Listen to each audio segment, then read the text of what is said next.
Okay.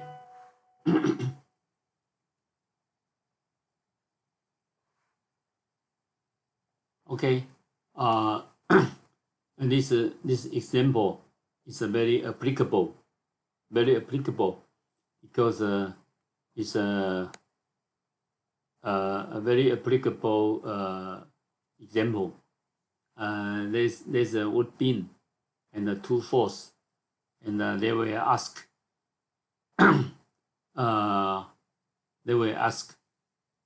what is how much. There is asked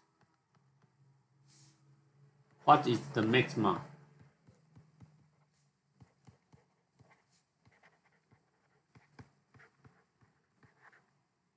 What's the maximum loading? I think it's very applicable because when we design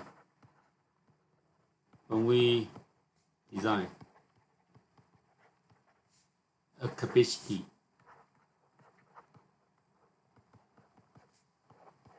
of the beam, I think this example is very good. So first of all, we will check two possible fracture. One is shear failure. The second is a tensile failure. Yeah, so we need to check two possible fracture. One is shear failure and another is the tensile failure. And also the key point is check on the weak point. What's the weak point? The weak point is the place of maximum stress. Where is the maximum stress? So the process is find the maximum moment and the maximum shear force.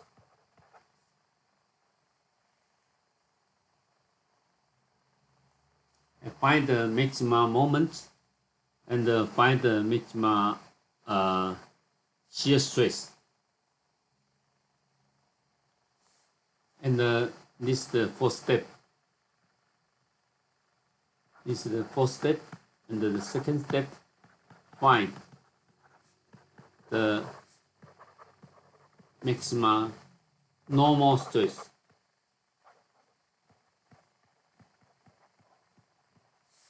Should be at the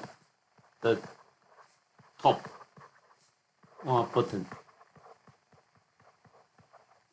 and find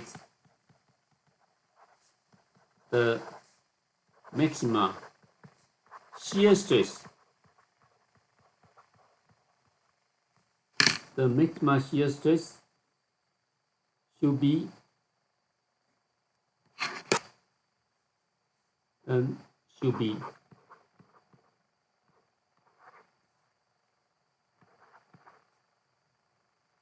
at the neutral axis. Yeah. So when you this is a very true. You need to have this rule, a regulation, or you need to consider about this, and you will very easy to get the solution. Okay, so first one, we need to find. Yeah, we start here. Find the maximum shear, the maximum shear force is equal to P, and the maximum moment is equal to PA. So I think I don't need to calculate because I think all of you can calculate. So maximum moment and the shear. So this is the first step. In the second step, according to the cross section, we can get the S is equal, section module is the BH square divided by 6, and the area is equal to BH, because this is a rectangular. It's a rectangular. The B and the H. Okay, so now when we know this, then we can start to write down the relationship of the stress at the moment. So the sigma maxima should be at the top and at the bottom. So it's equal to M maxima divided by S. So it's a 6BA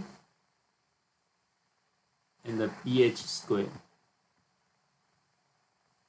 And the tau maxima should be at the center.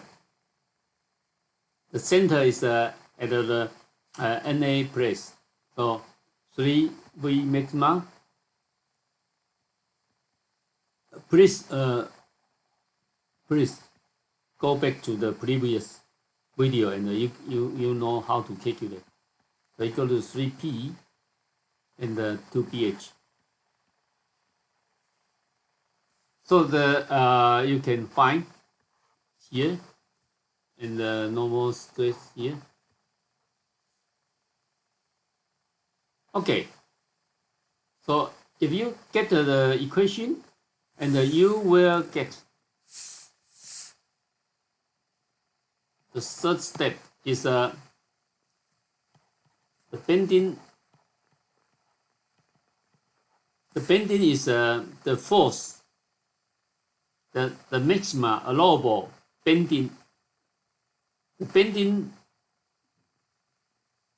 I mean the force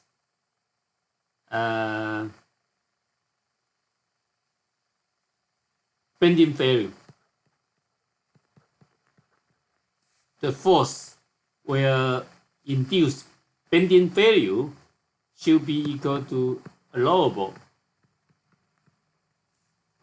tensile, allowable normal stress BH square in the 6A, and the shear value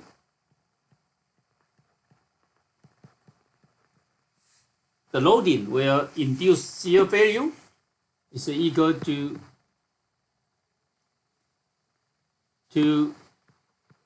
allowable shear stress BH and divided by 3. Yeah, please, you go from here,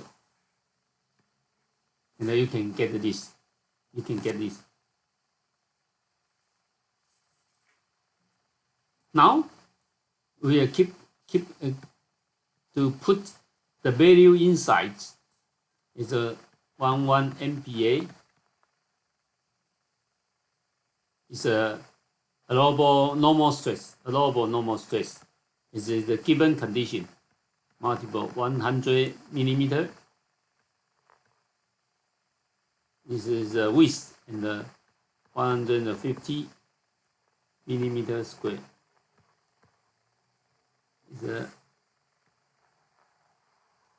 And the divide by 0.5.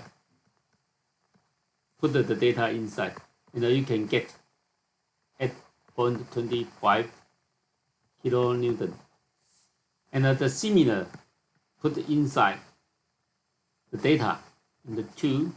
Allowable shear stress is 1.2 MPa is a given condition, and with 100 millimeter, and the H 150 millimeter, and the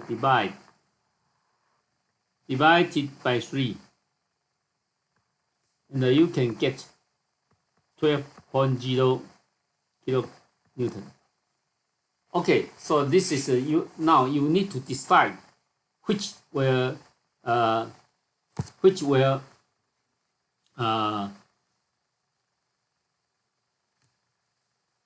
be the control condition, should be fair, because when the loading to 8.2 it will fail value here, because when the loading increase and to 8, it will start to fracture. It's not possible to 12, and when the loading increase and increase to 8.26, this is the fail in bending. It's not possible to 12. So in this case, this we call, this is in this case is the beam will fail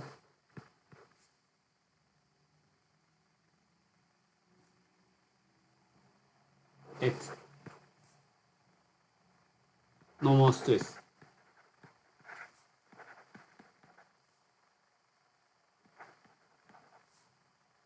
Of bending. Yeah, this is the answer. The beam will fail at the normal stress of bending, because in this case, the bending, the normal stress of bending is reached to the allowable stress.